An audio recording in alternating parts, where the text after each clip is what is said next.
Haleluya, Bwana Yesu asifiwe. Ninakusalimu katika jina kuu la Yesu Kristo. Karibu sana katika kipindi chetu cha Saa ya Faraja katika Kristo.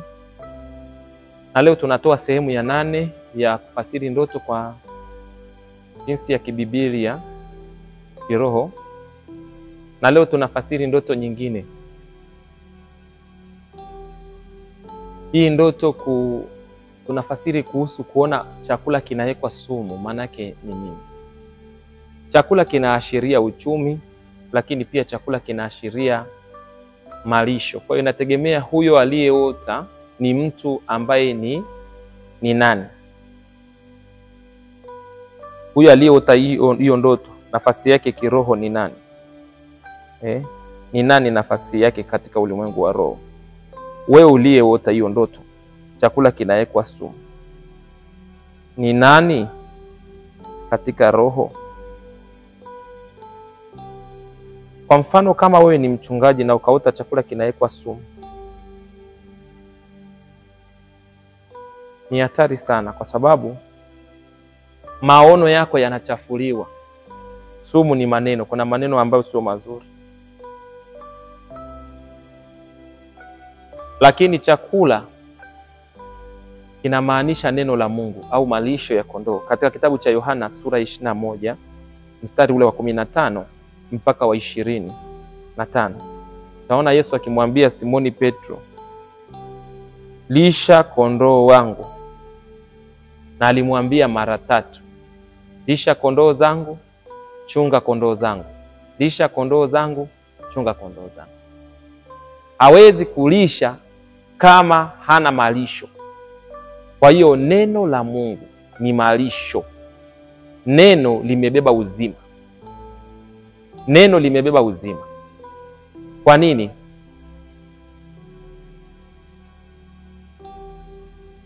Neno limebeba uzima kwa sababu neno ni Mungu, na Mungu ana uhai ndani yake, ana uzima ndani yake. Ukisema Yohana sura ile ya kwanza, sema hapo mwanzo palikuwepo na neno, naye neno alikuwepo kwa Mungu, naye neno alikuwa ni Mungu. Vyote vilifanyika kwa yeye, na pasipo yeye hakuna kilichofanyika.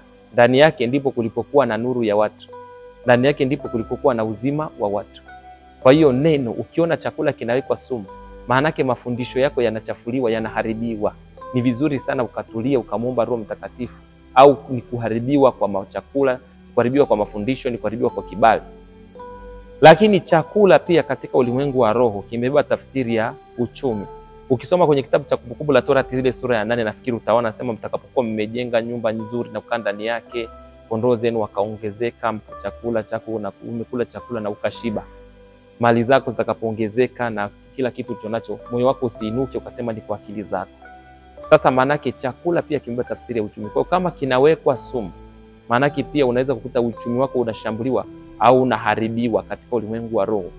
Sasa inabidi uombe sana kwa ajili ya hivyo vitu viwili. Huduma kama wewe ni mtumishi wa Mungu, lakini pia uombe eneo la uchumi. Ina maana kubwa sana. Lakini unaweza kukuta kuna fasiri nyingine, kila mtu ana upeo wake katika kufasiri. Lakini sisi tunafasiri kupitia neno la Mungu. Kuna wengine hawatumii neno la Mungu, wanatumia mazingira husika yaliyopo. Lakini sisi tunafasiri kupitia neno la Mungu. Na kama kuna mwenye mafunuo zaidi, anaweza akapata ufasiri zaidi. Kila mtu kuna namna anajua kwa sehemu. Hatujui wote kwa wakati mmoja. Kila mtu anajua kwa sehemu. Roho Mtakatifu Mungu Bwana Yesu amegawa kwa sehemu, kwa kila mmoja kwa sehemu. Kwa hiyo fasiri nyingine, ukiota umekaa barabarani unaombaomba au umeokota makopo, ni nini? Maana yake katika ulimwengu wa roho sio tu roho ya umaskini kama tulivyozoea. Maana yake mahusiano yako na Mungu hayako vizuri.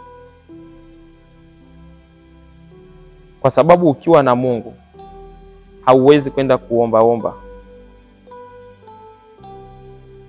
Huwezi kwenda kuombaomba.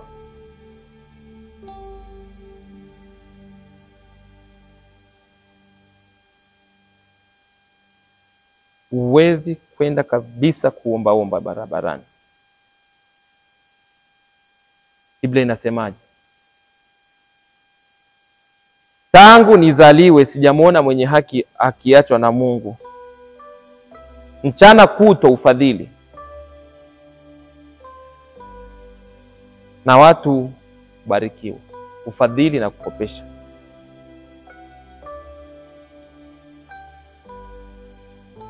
Lakini sasa wewe ukiota ndoto sasa hivi unaomba barabarani, tutaogopa na utaona labda ni roho ya umaskini. Sio roho ya umaskini. Mahusiano yako na Mungu yatakuwa yamekatika. Na ndio maana tunapokuwa tunakufundisha ni vizuri ukaelewa kwamba Zaburi ya 37 kwenye ule mstari wa 25 na wa 26 anasema, nilikuwa kijana na sasa ni mzee, lakini sikumuona mwenye haki ameachwa na Bwana, wala mzaliwa wake akiomba chakula barabarani. Mchana kutwa ufadhili na kukopesha, na watu wa nyumbani kwake ubarikiwa. Kwa hiyo ni ishara ya wewe na Mungu mawasiliano yenu yamekatika. Kwa nini? Ukiwa mwenye haki hauwezi kwenda kuombaomba, ila utabarikiwa. Kwa hiyo kuna mambo mengine ya umaskini watu wanapitia au kupungukiwa kwa sababu ya kumwacha Mungu. Lakini kupungukiwa inaweza ikamaanisha kweli ishara ya kupungukiwa, lakini katika kupungukiwa kule unakuta ni mapenzi ya Mungu. Unajua, kwa mfano kuna watumishi wanahubiri kwamba hakuna kupungukiwa. Sio kweli. Kuna wakati wa kupungukiwa na kuna wakati wa kupata. Lakini katika mambo haya yote, kisoma kwenye kile kitabu cha Wafilipi sura ya 4 mstari wa 11, Paulo anasema mwenyewe, sisemi hivyo sasa kwa sababu nahitaji kitu. Nimejifunza kuridhika katika hali yoyote ile na katika jambo lolote. Nimejifunza kushiba, pia nimejifunza kuona njaa. Nimejifunza kuwa na vingi, na nimejifunza kuwa na vichache. Na yaweza yote katika yeye anitiaye nguvu. Mpendwa, kuna wakati hata kama ni mtumishi wa Mungu utapungukiwa. Lakini hiyo ni taratibu za kimungu. Lakini kuna hali nyingine, kimwacha Mungu unaweza ukaishi maisha magumu sana, ya maisha ya kuomba. Kwa sababu ukipoteza utakatifu, maana yake ukiomba unakuwa hauna haki katika ulimwengu wa roho. Na wanasema maombi ya si haki ni kelele masikioni pa Bwana. Lakini sasa ukiwa na haki, ukiomba chochote kwa jina lake, anakufanyia. Kwa hiyo kitabu kile cha Yohana sura ya 14 mstari wa 14 anasema, ombeni lolote katika jina langu mtafanyiwa. Lakini kitabu kile cha Mathayo sura ile ya 7 kinasema, ombeni nanyi mtapewa, bisheni nanyi mtafunguliwa, tafuteni nanyi mtaona. Kitabu kile cha Luka sura ya 18 mstari wa 1 kinasema, imetupasa kumuomba Mungu siku zote wala tusikate tamaa. Kwa hiyo usije ukaona kwa sababu tumetoa tafsiri ya hii ndoto kuna mahali pagumu napita kiuchumi ukasema ni Mungu ananipiga. Hapana, wewe cheki mawasiliano yako na Mungu yakoje. Lakini mimi nimefasiri kutokana na Zaburi ya 37 mstari wa 25 kwamba tangu Daudi alipokuwa kijana hata mzee hakumuona mwenye haki akiachwa na Bwana. Yaani alikuwa na vitu vingi kiasi kwamba alikuwa anawabariki watu, anawapa watu. Lakini pia kuna kipindi njaa inatokea na inakumba dunia nzima. Lakini mwenye haki wa Mungu hawezi kwenda kuombaomba, kwa sababu Biblia inasema mwenye haki wangu ataishi kwa imani. Kwa hiyo kuna tofauti ya mwenye haki aliyekutwa na ukame au na njaa na mtu ambaye siye mwenye haki aliyekutwa na ukame au na njaa. Hiyo kuna tofauti yake kubwa sana.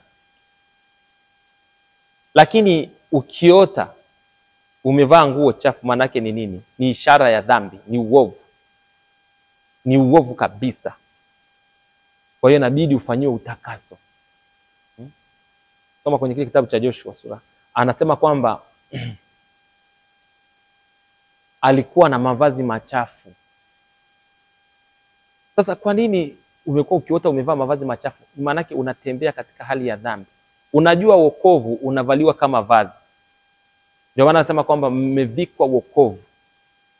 Sifa ni roho, lakini inavaliwa kama vazi. Katika kile kitabu cha Isaya sura 61 imeeleza zaidi kabisa kwamba mpewe vazi la sifa badala ya roho nzito. Kwa hiyo sifa ni vazi. Kwa hiyo roho zote zinavaliwa kama vazi na zinavuliwa kama vazi. Ndio maana anasema kwamba mnyi mmeokoka, vueni kabisa roho ya uongo. Kwa hiyo uongo ni roho, lakini inavaliwa mtu, inamvaa mtu kama vazi. Kwa hiyo tumuombe Mungu atusaidie sana kuelewa maandiko na kuweza kuyapata tafsiri zake. Lakini kwa nini ukiota umefeli mtihani katika ulimwengu wa roho, ina maana gani? Kufeli mtihani ni mbaya sana. Ni maana umefeli kuingia hatua fulani Mungu ambao alikuwa amekusudia. Kwa hiyo utakapoendelea kuomba, utafaulu kuingia katika hiyo hatua. Na ukifaulu kuingia katika hiyo hatua, utaona umefaulu mtihani. Kwa hiyo ukiona na maksi kabisa kwenye ulimwengu wa roho, maanake kuna mahali ulikuwa unaandaliwa na kuna mtihani katika ulimwengu wa roho ulikuwa unaufanya. Mapito unaopitia ni mtihani. Sasa wenye ulimwengu wa roho wanakupa takwimu na tathmini ya kitu ulichokifanya. Kwa hiyo ukiona umefeli, kuna jinsi utarudia tena. Ukiona umefaulu, basi kuna namna umevuka katika hiyo hatua, wataanza kukuandaa katika hatua nyingine sasa ambayo inafuata. Lakini ukiota unahubiri mahali, alafu hakuna anayekusikiliza, kila mtu anaendelea na mambo yake. Maana yake ni nini? Maana yake kibali chako kimeharibika kwa hao watu. Umeibiwa kibali kwa hao watu unaozungumza nao. Kaombe kibali kwanza.